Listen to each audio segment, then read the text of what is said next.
Send to me. Pornhub? Take from the mic. Don't know that. Don't hold it like that. Don't tell me what to do. I just like watching them. Let's see, I've done quite a few things, but nothing to brag about. But let me say, Don't say that. Totally Blonde. Totally Blonde was fun. I did General Hospital for 3 years. That was fun. What else did I do? Chaplain, but I did that before California Dreams. So now, what else did I do? Yeah, I believe so. Like, what would a California Dreams fan should look for? Yeah, what? Like, look up. Okay. General Hospital. Right after Dreams wrapped, I booked Children of the Corn, and so they made 5 actually. Yeah, it was Fields of Terror with Eva Mendes, and and they dyed my hair platinum blonde. You know, it's probably why I'm like this now. So that was one. Yeah. I immediately left the business and went into tech work, and then started working for video game development companies, and I ended up doing the voice for a character called J.C. Denton and Paul Denton in a game called Deus Ex, which has become a cult hit at 24 years later, or something like that. If you want to check that out, check out the game. It's available for I think it's $1.99 now on Steam. That many years later, but it's worth the play. So it's like it actually won a BAFTA. The British whatever actor and film television awards, which is nuts. I was like, video games didn't win BAFTA back then. So, anyway. Kelly, I think you did a show. I don't know. It was called Bay something. Now, I often get asked which show I prefer being on, and that is a very hard question. I was lucky that both of them took place at the beach. And so obviously being on Baywatch, if I wasn't working, I would have been at the beach anyway. So I was being paid to take a jet ski out on the break, or so that was a dream job. But that parlayed because I had done Baywatch before Dreams. A lot of people don't know that, but I was 4 characters on Baywatch, and my first stint was when I was 13 years old. They remembered me all those years. They brought me back when I was on Dreams, and then when Nicole Eggert left the show, they wanted me to come, but I was in my contract with Dreams.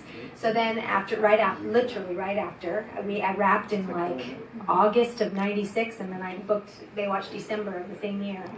But anyway, I think my character was similar. They were both beach, fun-loving, easy to play.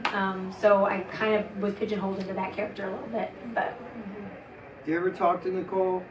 yeah, so actually when you are brought up in the business, again, since 8 years old, and I was against her my entire life, and I lost out on many parts to her, and I was told from the get-go that I looked like her, she became an idol to me. And I'll never forget, Cade introduced me to her at one of the party scenes here in Sunset Strip, and she didn't give me the time of day, and I was destroyed. But I carried that with me. Anyway, cut to 5 years ago, we're doing this documentary for Baywatch that's actually coming out next month. And she's the producer, and she comes to my house, and I instantly got starstruck, but she was the kindest person I had ever met. She just was probably having a bad night that night because I think I even said to her, I've always been told that I look like you, and she was like, anyway, but she's lovely. She's going through an awful health crisis right now, so my heart is breaking for her. Yeah, show her some love on Yes, social media, 100%. I still talk to those guys through all this platform of Baywatch doing this reunion, so. I did a small film called Telenovelas, which was not in Spanish, it was actually in English, but my character, I loved the story. It was a very sweet story about me dying in an airplane crash, but coming back and finding my husband and bringing him over.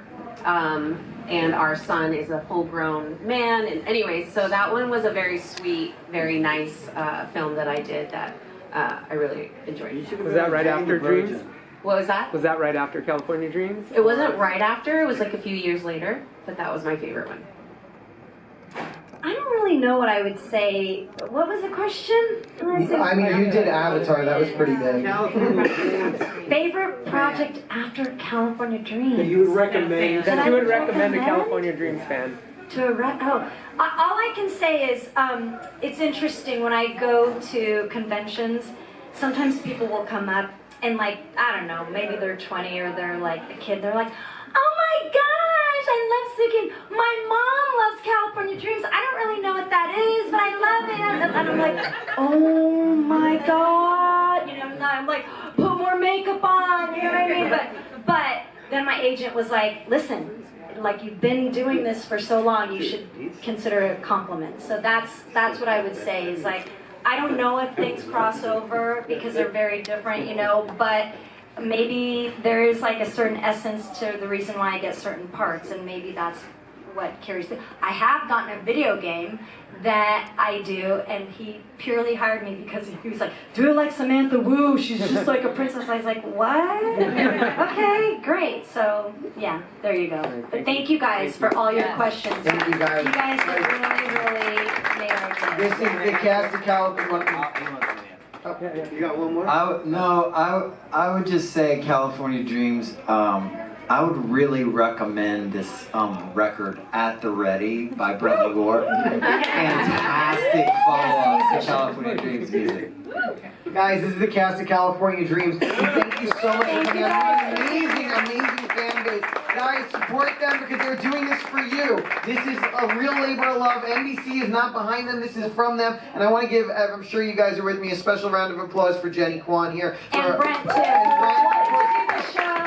for Jennie. Jennie's so humble. But Jennie, you brought everybody back together. Thank you so much. Everybody, this is a great cast. Thank you guys. Thank you. I just wanted to say we're not